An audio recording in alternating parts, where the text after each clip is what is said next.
So yes then people, what is going on, and welcome back to AJCars. I know we've been a little bit inactive, but we are back, and in today's video we're going to go through every single penny I've spent on the car since my ownership, from maintenance to mods to general fueling costs. Let's get it.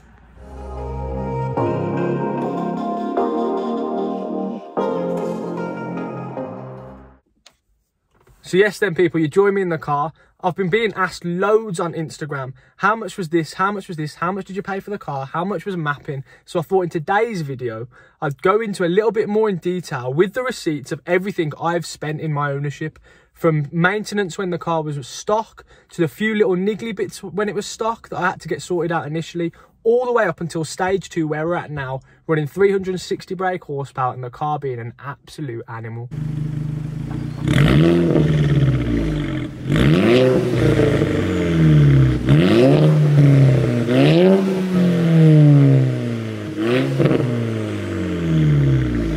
So what I thought I'd do is break every cost down, from the cost I paid and the parts, to what it would actually cost to buy each of these parts brand new. There's not a huge difference, but for some people the used parts might not be available. I also have all the receipts, so I'm going to be showing you the actual cost and what I paid. It's likely things will have gone up a little bit since then due to, you know, the government messing everyone about and the living costs going up. But it might give you a good indication if you're wondering what it's like to go to stage 2 on a Mark 5 GTI or KO4 platform. So, if you're in the West Midlands or anywhere local to that, there's two main places I'd recommend if you've got a car of this platform or a VAG car. First one, obviously, Artec Performance. A lot of people don't know they actually have a servicing department as well, specialise in parts. So like any sort of servicing on these cars, oil sump, pickup pipe, general servicing, cam chain and tensioners, balance shaft deletes. And obviously them being the gurus, they know these cars inside and out. So that is definitely a good shout. The other one, and the first place I took my car, Midland VW. Located in Cannock, but they are pretty much the best in the game. I turned up and there was Audi R8s, TTRSs, RS3s. There was all sorts outside, and these guys are absolute wizards when it comes to servicing. So definitely check them out. As with any private sale, there's likely going to be a few little bits you might want to get checked out, or give the car a full health check once you've got it. I chose to do this and took it straight to the best in the game, Midland VW. And in doing so, I asked them to do a full service, a full health check, the cam follower and cam belt and water pump. The total cost of this was £760. As you can see from this, if you can see that, hopefully you can, £760. They are the best in the game, and in doing that part of the health check, they also located a few little problems that needed to be sorted. So they found a crack in the washer fluid bottle, which we sorted in one of the earlier videos. I managed to get one of them cheap, for £13 off eBay. And then also I booked into Midland VW for the following week, because each front arm, one of them was steel, one of them was aluminium, and one of the bolts wasn't long enough, so it had previously been changed before. So the total cost of 2 new arms, all bushes and all bolts and labour, was £500 and 2 pence, as you can see from that right there. So not the best news. We've picked up a car, I'm already pretty much £1,300 deep. And that's no mods, just maintenance. So yeah, it's part of a private sale, I guess, and you have to be a little bit wary.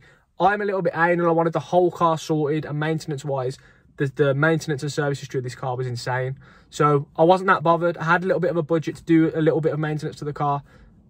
Granted, it took up most of that, but we move and the car was running better than ever. So now we've got all the maintenance and servicing out of the way, we started to look at mods. I managed to pick up a full track slag exhaust, which are roughly £950 brand new. We managed to pick a used one up for £600. It had only been used a few thousand miles, so that helped a lot. We also, at the same time, managed to pick up a Revo intake for £200. They're about 320 quid-ish new. This has been in the car, again, a few thousand miles. So, a result, really, we managed to pay like 850 quid, and we got a full exhaust, decat, and an intake. Perfect. And just quickly, I'd advise always checking out the forums, the groups, anything like that, because people are always selling stuff. You don't have to buy brand new, and if something's in good condition and they've got a decent rep and you get to know them, perfect, even better. You save money, they make money, and everyone wins. After acquiring them two, we then moved on to the looks of the car. We put spacers on, which are roughly £150. for 11mm at the front, 16mm at the rear. And then we also put AP Racing coilovers on. They're a budget coilover, but they work really well. The next step up, you're looking at BC Racing, which in all fairness are a little bit better. So if you can stretch to that, then I'd definitely do that. In hindsight, I would do that again. If I had the time again, I probably would go BC Racing because the rep is really good. AP Racing, nothing wrong with them. Really good. Adjustable. If you're on a budget of £600-ish, definitely go for them. Having acquired all this and now got this fitted, we're already fairly deep into mods. We booked in with Artec to go stage 2. Initially, I'm still on stock clutch, so this was going to hinder the overall mapping and performance of the car. However, we dropped it off there, all good. The car gets dropped off at Artec. They're the best in the game. They do the full health checks, and in doing so, stupid me, who got it serviced at Midland VW, they put the OEM plugs in on 5W30 oil. Clearly, this isn't good for mapping, so I had to have an oil service and brand new NGK BKR7 EIX spark plugs. Don't hate, man, that's a long name. The cost of these, supplied and fitted, was £37.50, and the oil service was 99 quid. You can't really moan about that. It's as good as it gets, really. So, the car gets dropped off for stage 2 mapping. They do them bits. We then get a call. We can push more power. The car's healthy. Do you want to fit high pressure fuel pump internals while we're here? Fuck it, do it. So, all in all, we've had plugs, oil service, high pressure fuel pump internals, cam follower, stage 2 mapping with printout.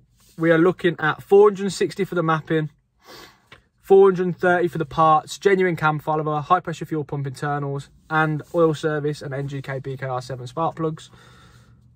You can't moan. Amazing. We leave Artec running 360 brake horsepower, 350 foot-pound of torque. You can't go wrong. Look at that. Absolutely perfect. Best in the game. Buzzing.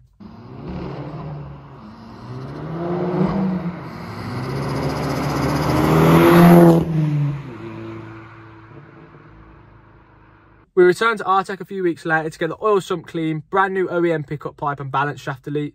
This is a key bit of maintenance. It basically stops the engine being starved from oil, from either the pickup pipe being blocked or from what I believe the oil pump failing or something similar. The total cost of this, £324. So you might notice a little trend. A lot of this stuff didn't need to be done. It's just me being a bit anal with maintenance and wanting to make sure that everything's perfect. I'm a bit like that with my cars. I like to spend stupid money just to make sure they're okay. So Artec recommend we get some different coil packs. We ended up going with genuine R8 coil packs from AKS Tuning. These were £156.99 delivered. There's a lot of fakes floating about on other little bits. It's not worth it, in my opinion. Just go brand new OEM, genuine Audi R8. You won't look back. We've had a brand new battery from Halfords, £125. It was a Yuasa, I believe, something like that. Silver one, £125, 3-year guarantee or 5-year guarantee. So, them are the main modifications. And off the top of my head, I think we're about £2,500, maybe pushing £3,000. A lot of money, but don't forget, some of this didn't need to be done. It really didn't. It was me being over the top, overly cautious, but I guess that's what it's like when you love your car. So then we move on to look at some other bits that you actually haven't seen yet. So we've got one of the rarest spoilers you can get, full stop, from SRS Tech in Germany. You're unable to get this spoiler delivered to the UK, so I had to get it shipped to Dublin and then shipped here. It got shipped to a friend who shipped it here, so the total cost of that was roughly £250 to my doorstep. Some people might think that's really expensive for what it is, but I think it totally changes the rear end of the car, makes it look so much more aggressive. Yeah. So yeah, I've never actually broken it down like this. Overall, I think we've spent about £5,000. I'm going to put an overall breakdown on the screen here and in the description of literally the whole list of cost of what I've done. Because we've had some few other little bits changed along the way that I've changed, that I've got receipts for, like little N80 valves or the diverter valve thing and the PCV, things like that, just to make sure the car's absolutely perfect. But please don't forget, a lot of that is styling mods. You could, if you're talking just 360 brake horsepower, the car and the maintenance, you're probably looking at somewhere between £2,500 to £2,500, I would have said, which really, when you can pick these cars up for £7,000-ish, that is crazy. That is actually crazy. So for under £10,000, around the £9,000 mark, if you can get a good one, you are looking at 360 brake horsepower, manual beast. There's nothing that can match it. That actually isn't. Fun factor, anything. Please come to me with something that's £9,000 that is as good as this. You won't. Trust me, you won't. So stay tuned for future videos. Hopefully I'll be able to do a proper review of the car. I've only done about 1,200 miles in it since I've had it in 8 months, which is pretty crazy. But I do feel like I've got a real understanding of how these cars drive, and especially at 360 brake horsepower. So without further ado, thanks a lot, guys. Stay tuned, and we'll catch you in the next one.